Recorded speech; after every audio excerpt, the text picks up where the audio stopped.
Here on the Grace Rates podcast, we draw on our personal stories, examine the truth of God's Word, and identify the lies, false identities, and unbiblical beliefs that keep us from walking wholeheartedly in the power of our new life through the gift of grace in Jesus. Join us as we share what it is to walk in relationship with Jesus, where we discover new life in death and step into the supernatural power of God's grace and glory. Hello, Emily. I am so glad to have you here on the podcast with me. To those of you who are listening for the first time maybe, or coming back, I have started a new podcast series where I am interviewing people and giving them a chance to share their personal testimonies. And I am so excited to have Emily with me today. Her story is so powerful and so amazing. And it's really fun because I got connected with Emily Carney randomly back in December, like a year ago, right? Like Yeah, I think 2023. it's been about a year. Yeah, 2023, I think. Yes. Yeah. Yep. So I bought a sweater from her and we just met up and she told me this crazy story about how she knew me, and it was just incredible and so mind-blowing. And so I want her to have the opportunity to share that with you guys here. I actually met Emily's son before I met Emily, and I didn't know how they were connected. But back in 2023, I was in a car accident, and those things happen. And I was sharing in episode 8, the old and the new, which you can go back and reference, just how the Lord had been working in and through that and the challenges of that experience for me, because I was injured and it was the second car accident I had been in. And so it was just bringing up a lot of things, and the Lord really used that in my life to sharpen and shape me spiritually. Like, it was a very challenging for a while because I had to face some really hard emotions and truths about what that means to walk through suffering, to not have an answer, to not know how God's using that for his good, or why he would allow something to happen again after you'd already recovered and kind of dealt with it. It's like, okay, but actually, do you actually believe what you said? Like, has this growth taken root and shaped your life truly? And we see that when we're called to kind of relook at what we were doing and what we were walking through. So, Emily, I'm so glad to have you here. I'm so I'm tickled so that glad to be here. I'm so excited for you to share your story. How did you get acquainted with me? Well, thank you for having me first. Back in April of 2023, my newly licensed teenager FaceTimed me in a panic, and he had, some blood on his face, and I knew that he'd been in a car accident on his way to school. I knew it immediately. And he was okay, but he was shaken and he was worried about the woman that he had hit, rear-ended. And I immediately got in the car and rushed to where he was. And, he shared with me that he had, come over to the vehicle and checked, and that, you had said something to the effect of my neck. I think something's wrong with my neck. And he was very concerned. He was very shaken. We had him checked over. He was okay to leave with me. But we knew that you were leaving in an ambulance. And for him and I, that was a very scary moment. Yeah. To know my kid was okay was great, but to know that you might not be okay, and he was very worried, and they would not allow us to approach you or the vehicle or the ambulance or whatever. So we got him situated, and I am an individual that people would say I'm an empath, and I care deeply about people, and I was very worried and concerned. And so, but for the sake of insurance purposes and everything, I had been told I was not allowed to reach out, which was very hard for me. I cannot Because even imagine. your husband had been at the scene, and I, had seen car seats in the back of your car. My heart was heavy, not knowing if you were okay and not being able to figure out if you were okay. Right. And again, we weren't allowed to reach it, like in church, we weren't allowed to reach out. So it was very hard for me. I kept battling with it, back and forth. I'm going to reach out. I don't care what the insurance says. I'm going to reach out. And on the police report, your name was there. So in the age of technology, I did a little digging, and I found you on Facebook, and then I saw you had a podcast, and I decided like 2 weeks later, or maybe it was longer than that, to listen to the podcast episode. And the episode that I listened to was, as you referred to, episode 8. And I was not expecting to have that episode be the episode that you explained the accident. Right. However, the way that you talked about it, and the way that you talked about, and I specifically remember, you talked about how through your journey through the previous car accident, where you were then versus where you are now. And I mean, you explained going to the hospital and all the things. But then you pivoted. I mean, you shifted it, and it was about how God in your life has created a space for you to handle it differently, for you to walk through it differently. You talked about, at that point it's spring, and you had, I think, baby chickens or baby ducks, I think I and had baby ducks that year. you were talking about sitting on your steps, and um, it's emotional for me because it was a moment where you were talking about being thankful, having gratitude, and knowing that you were giving it to him and you were going to be okay. And I was so moved by that podcast because in my life, I have never fully given it to God. I Mm-hmm. have always had a belief. I have always been interested in it and intrigued by it, but I have never fully embraced faith. And I've been through suffering. And I've always been a person who, it's almost been 14 years, but I lost back-to-back pregnancies that were fairly far along. And then my mother passed away after a horrible battle with cancer. And it was a very, sad and traumatic time. But then we had Adele, and Adele is my now 13-year-old daughter, who it wasn't really referred to much as rainbow baby back then, but that was what she was. And her middle name is Faith. And the reason her middle name is Faith is because that is what we felt, my husband and I, got us through. But I still didn't understand it. I still didn't quite understand it. And when I listened to your podcast, I did. And at that moment, I was ready to reach out. Again, wasn't supposed to, so I didn't. And but at that moment, I started praying more. You have a lot of anxiety when your teenager is driving, especially if he's already been in an accident. And it was causing me real anxiety anytime he was out and about. And I finally just said, just pray, just give it to God. And I did. And so that moment was like a pivotal moment for me to really start leaning into my faith, my relationship with God. Fast forward to, I listened to a few more episodes of the podcast, and I think you said December, November or December, and I had posted some sweaters for sale on Facebook Marketplace, and you were the first person to reach out about the sweaters. And I thought, that's really strange. And at that point, I didn't know if you knew who I was, and I was going to meet you to give you the sweaters. And I was really torn. Like, do I share this with her? Like, she might hate me. She might not want me to share this with her. She may be upset that my son hit her in a car accident, even though I knew at this point that the insurance claim was settled and everything was all set. And I had listened to your podcast, so I knew you were okay.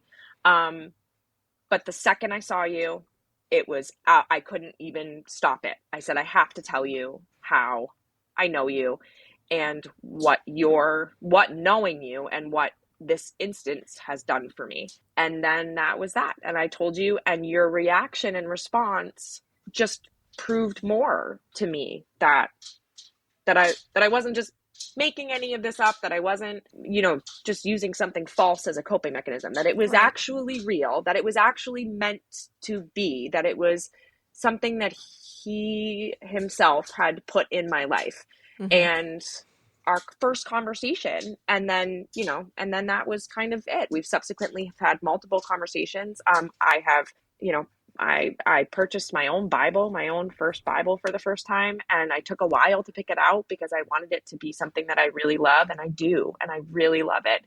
And I pray, and it's not a perfect relationship. I'm still in that. I'm not sure what the term for, I know some people like constructing, or I'm not sure what the term is, but I'm still like building that relationship Yeah. with God. But that is how we came to know each other. And for me, it was meant to be. That was the direction. And that's a hard thing when you're going through something tough to think about. Mm-hmm. This was meant to be. And I had experienced that, and I had verbalized it out loud as I would tell people that I've always been a bit of a positive motivational. Yes, I suffered massive losses, but look at my life. I grew up in a household where we might not have grown up Christian per se, but we had beliefs and we were spiritual, and it was a lot about being mindful and being thankful and having gratitude and having perspective. Mm-hmm. And I've always practiced it per se, but this is the first time in my life that I've really felt it. Right. And You can go through the so, yeah, motions, right? Like even like there's this whole neurology report about how like when you are thankful and you are taking the time to be grateful, it's impossible for you to feel anxiety at the same time or worry. And so we can go through like these motions of doing something that results in something else. So like chemically, if our brains are developed, that if we can um, intentionally practice gratitude, intentionally practice positivity, we're going to have that natural result of not being as anxious or as worried or as bogged down by what is happening in our life. But just like what you're saying, like the difference in genuine faith and genuine relationship with the Lord is that it's not just something that we are doing that's producing it. There's a deeper change that's happening and changing us from the inside out. It's like, it's the thing that causes the peace and that like ability to truly just let go and to breathe, like yeah, that rest and respite. It's less work somehow in the it process of is. it. It really is. And I think that I'm a worrier by nature, especially about my kids and life. And it has eased that for me. And not just in the practice, the daily practice of being thankful and gratitude and discipline and all the things that I already kind of did, but it's in my heart. It's a Mm-hmm. little, and that's, it's not an easy conversation to have with a lot of other people in your life that maybe aren't going through the same journey. So again, when I heard that first podcast, I felt connected. I felt, oh, like, wow, that's how I feel, and oh my gosh, that just reaffirms how I'm feeling. And it has opened me up to, like I said, reading the Bible. I read a wonderful book. I think it's called Uninvited, or Mm-hmm. and Lisa Grossman, I think so. maybe. Yep. Yeah, and it is wonderful. I listened to the audiobook and I read it. And it just the relationship part of, the relationship with God. Um, just it really is meaningful. It really is uninvited, I think it was. Yeah. Yeah, it is. It's Uninvited, Feeling Loved When You Feel Less by Lisa Terskit. I'm definitely saying that wrong. Apologize. My cat just ran through the room. That's okay. Yeah, so she has a book out, and yeah, this looks really great. I haven't read this, but it is a New York Times bestseller. I recommend it highly, especially if you're in the beginning processes of really kind of establishing your relationship with God. And I mean, it's a lot about her testimony, but um, she gives you work a little bit. She gives you things to work on, and Mm-hmm. but in a light way, not in a heavy way. Nothing, and so, like I said, and I believe, even though it is very much about her relationship with God and religion and so forth, I believe that anybody could. I mean, I recommended it to multiple of my friends who are not, in this space that I'm in, but in life in general. I feel like it's very helpful. And like you said, you can practice gratitude and being thankful, which does help. I mean, I read that. I Mm-hmm. read that neurology report. It was you know, one of the first things that I was really focused on. And, but it's feeling it while you're practicing it that really makes a difference. Right. Um, and understanding that there's ups and downs with it. I've had moments over the last year that I am not giving it to God and doing the things that I want to do. And but then I have this moment where it's like, oh, okay, yep. And I check myself, and I find my connection a lot to be out in the woods. Yeah. That's just where I find. So I hear something say, "Get in the woods, Em. Go ahead," and I do, and I get myself out there, and I feel the sunlight or the air, no matter what the temperature, because it's been cold, but and it's like a reconnection. It's like Yeah. I hear you, I get it, I need to give it back to you. I'm sorry that I haven't. And I've really found through, and I think the catalyst for me, like you said, was that first podcast episode, but then subsequently, you've had some different ones that were about that it can look different for everybody, that it does Yeah. not have to be that you say the exact words Mm-hmm. to There's no pray, perfect that you can, formula. no, There are lots of wonderful examples throughout scriptures of how to pray, and they're not all the same. yeah, There's a lot of themes that are similar. In fact, I'm doing a whole study on this right now from the book. Gosh, I don't even have it in front of me. I think it's like Now When You Pray, I think is the book. okay, And it's this whole study about the different forms of prayer and different parts of prayer. And it's really beautiful. But the reality is that there is no perfect way. There are ways and things that and as you spend time in the word, you're going to see themes emerge, things that consistently come back up. And those are great models, but God doesn't hear our prayers as an, oh, you didn't fit into this template, so now I'm not going to hear your prayer anymore. Like, that's not how our relationship with the Lord works.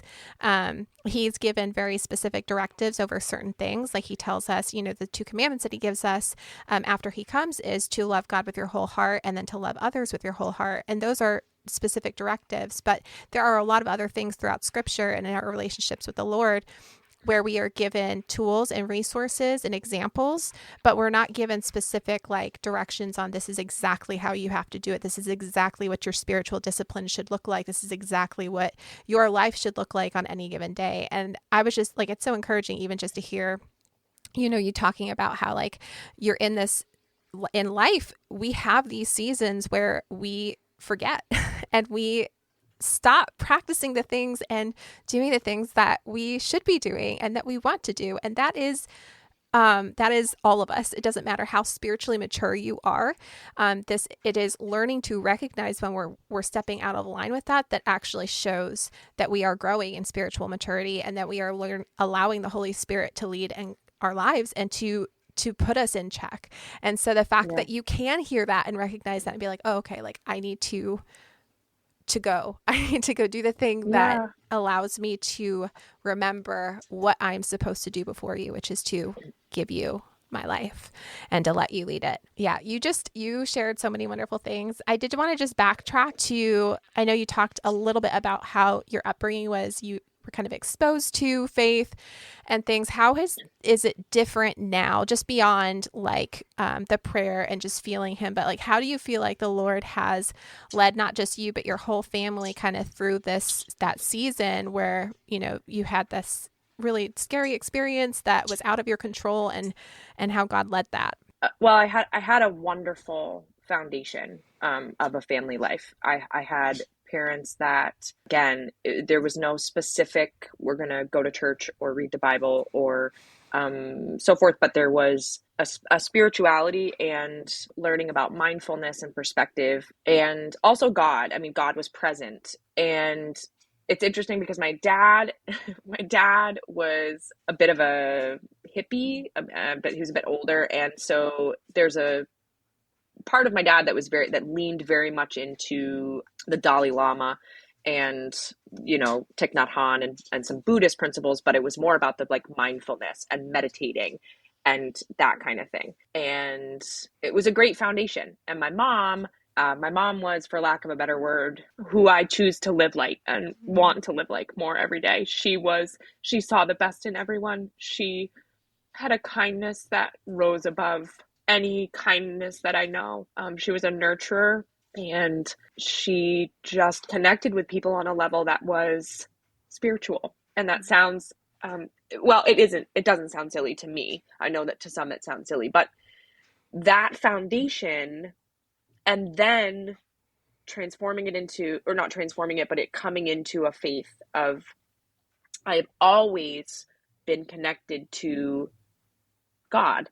And Mm-hmm. I didn't really know how. I didn't know how it worked. I wasn't, but I've always found myself drawn to it. I had been to church a few times with some friends. They were not churches that I felt much in, but anytime someone prays, I weep. I, it's on, at the beginning of this, we prayed together, and we weren't even halfway through the prayer, and I'm in tears because I feel connected. So for me, it was a foundation. For me, the losses that we suffered, again, it was about having faith. It was about my mom showing me perspective of, this is a hard journey we're walking through, but look at all of the other hard journeys that people walk through, and we will be okay, and we are okay. It was just like she knew, and she didn't, she was not happy about it, but it was. And then, this traumatic thing with Matthew, it really was a moment like, oh, it's really awful that this happened. I mean, the car was totaled. It was a good, safe car. So then it was the whole, it was a mess, and it was nerve wracking, and I think it caused him to be a better driver. I think, because he wasn't doing anything illegal or anything. He just was an inexperienced driver, and just didn't stop in time. And but it really was the moment that I listened to your podcast and listened to what you said about your journey, that it was like everything that my mom had always said to me made sense in a different way. It Mm-hmm. made sense in a way of, even if she wasn't fully giving it to God, per se, she had faith. And for me, it was like it was just eye opening, because I Yeah. realized what that word faith can mean. It had a source. It wasn't just It had like a a source. mystic kind of thing. It had a source. It had an Right. origin. Right. Yeah. So yeah, so my foundation was a good one, and then it just kind of all clicked. Mm-hmm. It all clicked that I didn't have to go to church and pick a certain denomination to have a relationship with God. And it just really helped. It really helped that next season. Yeah, so I think that answers that. Yeah. So, in other words, you had a really solid foundation. And then through this experience and being able to just kind of have those pieces fit together where it suddenly started to make sense, you found like the source or the origin of your faith and were able to actually like lean into it in a different way that has actually been transformative in your life and actually made changes from the inside out. And then I know like you were talking about a little bit about like how the Lord was kind of like leading you and drawing you even in those years where you didn't have a name for him or didn't understand. And I think that that is such a powerful and beautiful thing. Like there are so many passages in scripture that talk about how he chooses us and he calls us by name and he draws us and he unveils our eyes to know him and to see him. And I think like you've really lived that. That has really been your experience in your life. And as you continue to dive into the word and as you continue to grow in your faith, you were going to see and continue to see those changes in your life. And you're going to continue to experience a more deep and intimate relationship with him. Those things that have been mysterious will start, coming to sense. Like you are going to start being drawn to be in community with other believers. Like there are all these things that will change and grow within you because of the work that the Spirit's doing in you. And I think that that is just such an incredible thing. And a good reminder, like sometimes we aren't there yet, that the Lord hasn't revealed it to us. And sometimes it takes something happening in our life for the Lord to orchestrate those things together. And I think that for me, what has been so encouraging about just being invited into Emily's story is seeing like how the Lord again took this thing that had happened in my life that was hard and used it for not only my own good and helping me to grow spiritually and to have a deeper appreciation and gratitude and love for the Lord, that, even if I don't get better, even if I have to suffer a while longer, even if these things, like you're not going to promise to keep me from being hurt, I still can choose to walk with you and trust that you have a plan and a purpose. And so, I mean, it was a long time late, several months, almost a year later, when you and I met and you had the opportunity to share your story with me. And in that moment, I just remember like hearing it, and I didn't even know how to fully process. Like, I just felt so overwhelmed because all I could think about was those moments, which I shared very honestly on the podcast, where I was like, Yeah, you this is did. what I want to believe, but I am struggling. This is hard. Like, I don't know how God is going to use this for his good. This doesn't make any sense to me. And, fast forward 8, 10 months, and I'm sitting here buying a sweater from this woman who's sharing how the Lord used this in her life and her family's life, and how their lives have changed and how they are experiencing the Lord. And I just felt very humbled. I really did. That God would, one, I think it's hard to put words to, because on one hand, I think people would be shocked for me to say like I would do it again in a heartbeat, knowing that that is what it produced. Because like who knowingly would be like, oh yeah, I'll just go have this injury that was very, very painful for a long period of time Right. because it produced, this fruit in someone else's life. But I think that that is the mark of a believer also. Like, when we are walking in unity with the Lord, suddenly the desires that we have are for the things of his heart, and we long for and want those things because we love him. And I think, again, like, he he uses the craziest things Yeah. to work out his glory, and it is incredible that I got to be a part of that in even a small way, having no knowledge that I was. But the Lord uses everything for his good. It makes me think of, as I was kind of just praying, contemplating on it this morning, I thought of the story of Joseph in Exodus. When he was in Egypt, he had been in prison and sold into slavery, and then he was imprisoned falsely. And there were just so many moments of his story where you're like, God, what are you doing? Like, why are you allowing this? And he still chose to live for the Lord. And then his brothers come back, and Joseph is like one of the most revered and high officials in Egypt. And he finally tells his brothers that, as for you, you meant evil against me, but God meant it for good, in order to bring about this result, to preserve many people alive. Because if it wasn't for Joseph being in Egypt, so many people would have died because of the famine for 7 years. This is found in Genesis 50:20, by the way. But I'm not comparing myself to Joseph. No, But but the segue, and for me, I've already experienced a lot of that feeling in my life. And a lot of people say, well, it happens for a reason, right? And I never really, that sentence doesn't really, I don't like it, because death and trauma and sorrow are so real, and you don't want to just have somebody say it happened for a reason. right. However, it has been 14 years. My mom died in 2011, and we had lost a little boy. I was 25 weeks pregnant. We had lost a little boy within 4 months before my mom died. And my mom had bone cancer, and it was very painful. She had already had breast cancer, and this was 5 years later. And for me, even living through that and living through all of that, and I would say out loud to people years and years, I've always been a sharer. I share my stories. A lot of people in my life are like, I don't know how you have gone through that and you can just talk about it. I don't know either. That's just who I am. And I would say, if I had not lost what I lost in January of 2011, my mom died in April. And I don't know like how that would have gone if I hadn't, and I would have. And then I had Adele. And I've always said to people, and again, I'm emotional, I've always said to people that she is my sunshine. She is my light. Her name is Adele Faith for a reason.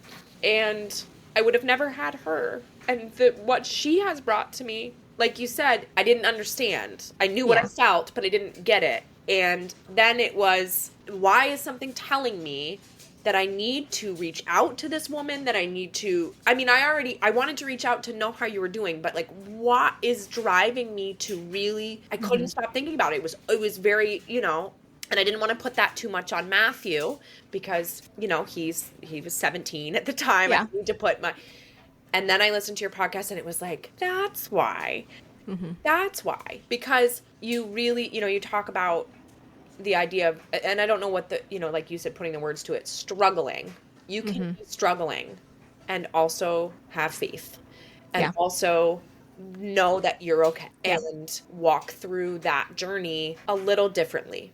And for Well, me, that was what it was when you yeah. you were very real in that podcast, and it was hard as the mom of the kid that hit you, and I knew that you'd had previous injuries, but it still was very, I just, it was hard for me, but at the same time to hear how you were dealing with it, and you were so raw and so real about struggling, but how faith works for you while you're Right. struggling. I guess that was what resonated, and continues to. So it's not just like it happens for a reason, but it's part of a plan. And I am okay, and I will be okay, and we will be okay.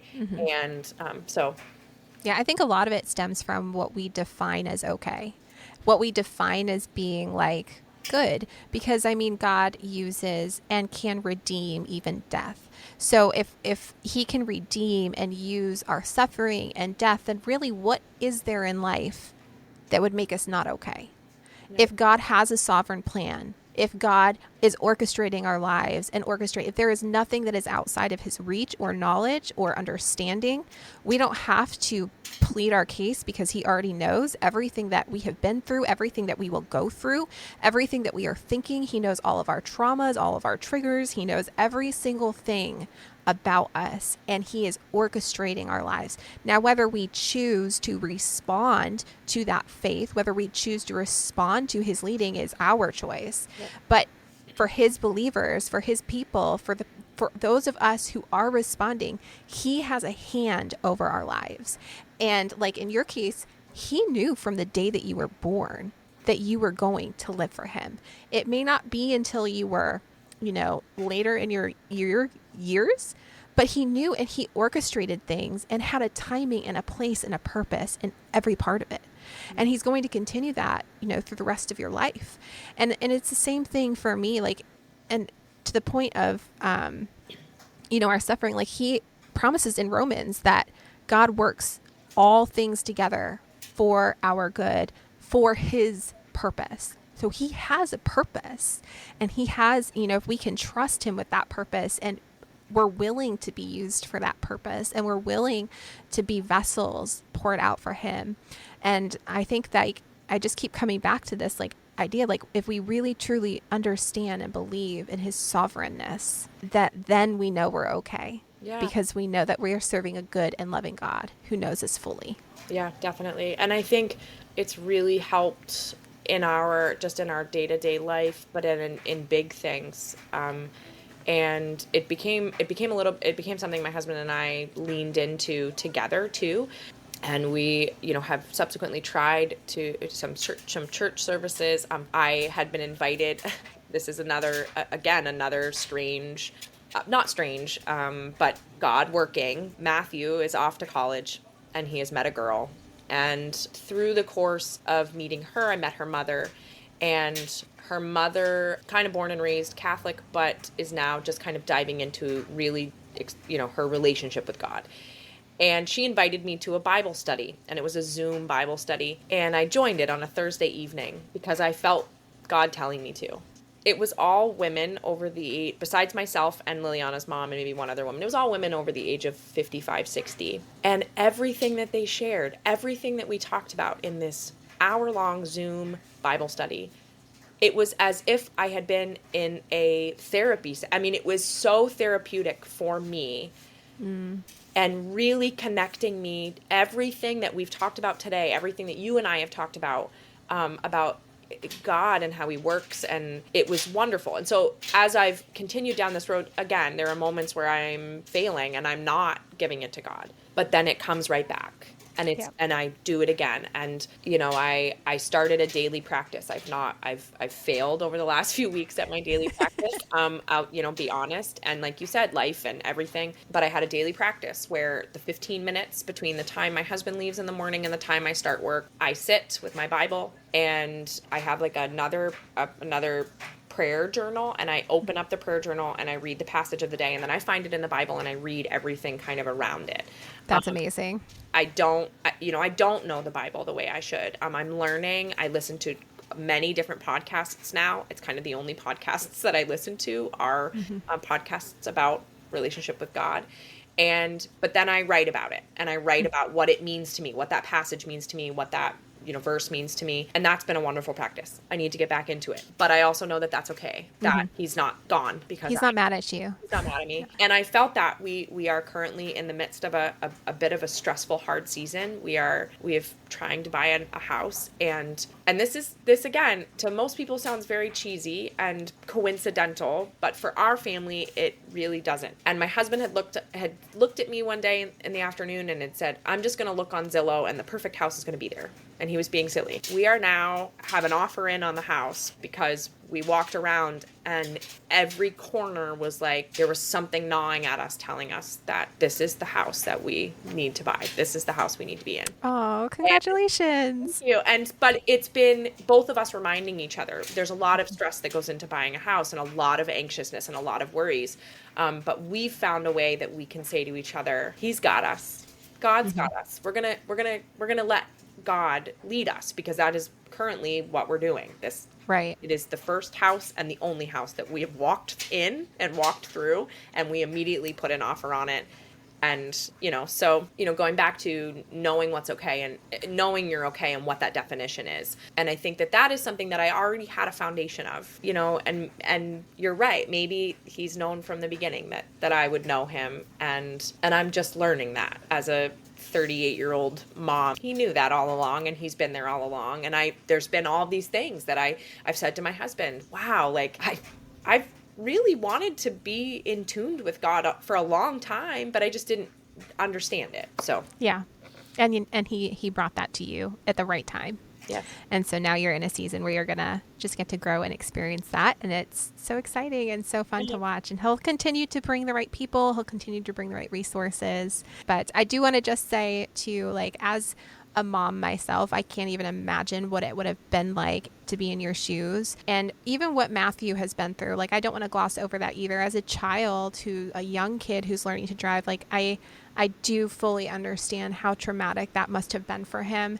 And I just wanted to note here, because I'm not sure if I mentioned this in the podcast, but he was so incredibly respectful and concerned, and I was just so amazed by that, even in the midst of, like, not really sure what had happened and in the state that I was in.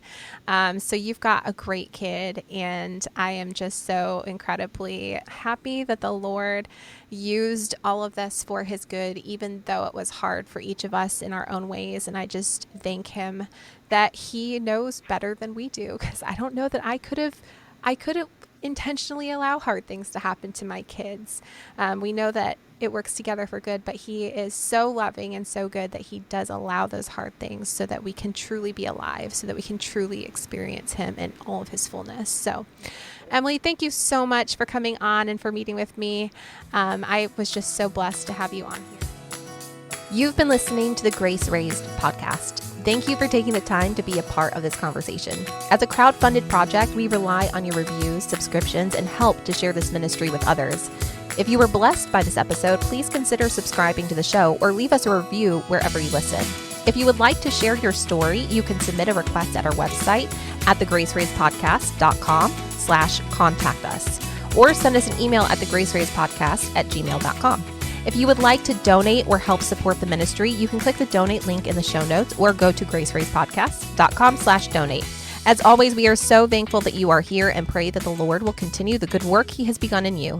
Grace be with you all.